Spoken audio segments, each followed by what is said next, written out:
सभी साथियों को सबसे पहले मैं अपने इस YouTube चैनल के माध्यम से सभी लोगों को नमस्कार करना चाहूँगा। आज के इस वीडियो के माध्यम से घोसी विधानसभा के उपचुनाव को लेकर के मैं इस वीडियो के माध्यम से चर्चा करूँगा।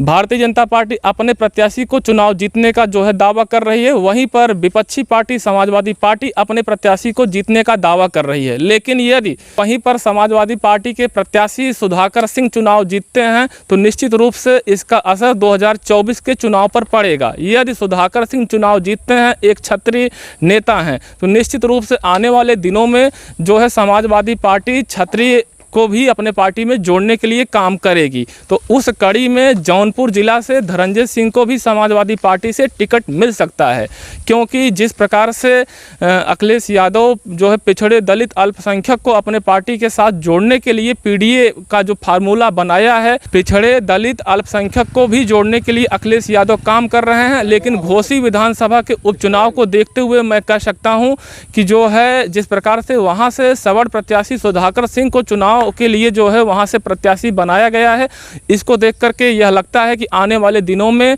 निश्चित रूप से यदि घोसी में समाजवादी पार्टी की जीत होती है तो निश्चित रूप से सभी सवर्ण जातियों को भी समाजवादी पार्टी के साथ जोड़ा जाएगा।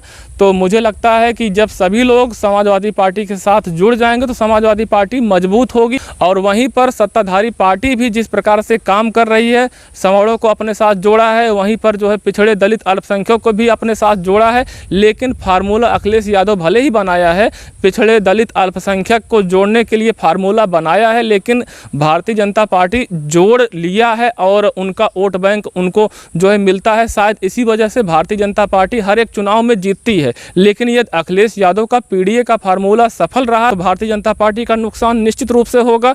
और जब कोई भी पार्टी जो है किसी भी चुनाव में चुनाव हारती है तो कुछ न कुछ सीखती है। तो निश्चित रूप से अखिलेश यादव 2017, 2019 और 2022 का चुनाव जो है हार का उनको सामना करना पड़ा है, तो कुछ न कुछ सीखा होगा। तो निश्चित रूप से उस सीख को सबक लेते हुए एक नई रणनीति के साथ 2024 के चुनाव में आएंगे तो इसका असर निश्चित रूप से पड़ेगा। और जिस प्रकार से जो है सवर्णों को भी जोड़ने के लिए समाजवादी पार्टी में काम हो रहा है तो समाजवादी पार्टी निश्चित रूप से मजबूत होगी। और वहीं पर जिस प्रकार से अखिलेश यादव महंगाई को लेकर के जिस प्रकार से भारतीय जनता पार्टी के ऊपर हमला बोल रहे हैं, तो निश्चित रूप से महंगाई वास्तव में यदि बढ़ी है तो भारतीय जनता पार्टी को इसका भी खामियाजा उठाना पड़ेगा।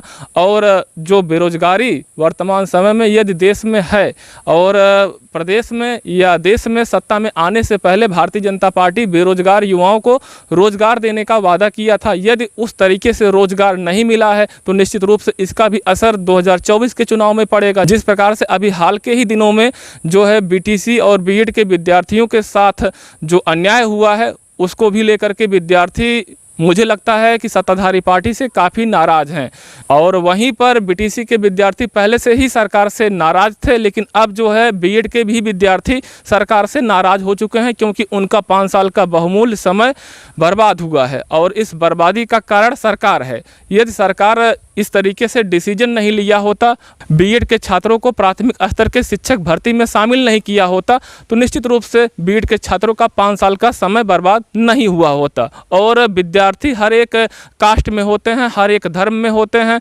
तो जितने भी हमारे देश में धर्म हैं, जितने भी हमारे देश में जाति हैं, सभी जातियों में विद्यार्थी होते हैं। तो विद्यार्थियों का एक बड़ा लंबा समूह होता है। तो सभी विद्यार्थी यदि भारतीय जनता पार्टी के पक्ष में मतदान यदि 2024 के चुनाव में नहीं करते हैं तो निश्चित रूप से इसका भी असर 2024 के चुनाव में सत्ताधारी पार्टी को देखने को मिल सकता है। और सत्ताधारी पार्टी भी कोई कोर कसर नहीं छोड़ेगी। हो सकता है विद्यार्थियों को लुभाने के लिए कोई एक वैकेंसी दोबारा जारी कर दिया जाए, लेकिन जो है नियुक्ति मिलने में जो है काफ़ी समय लगता है। भर्ती जो है चुनाव से पहले विद्यार्थियों को क्या नियुक्ति मिल पाएगा? यदि नियुक्ति नहीं मिलता है तो निश्चित रूप से विद्यार्थी विज्ञप्ति के ऊपर जो है अपना मतदान नहीं करेंगे।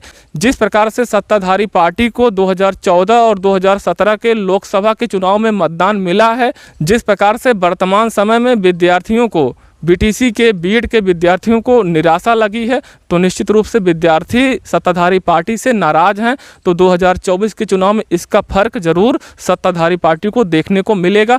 तो जितने भी श्रोता बंधु इस वीडियो को देख रहे हैं, तो सभी लोगों से मेरा निवेदन है चैनल को जरूर सब्सक्राइब करें और वीडियो को लाइक और शेयर भी करें दोस्तों। धन्यवाद।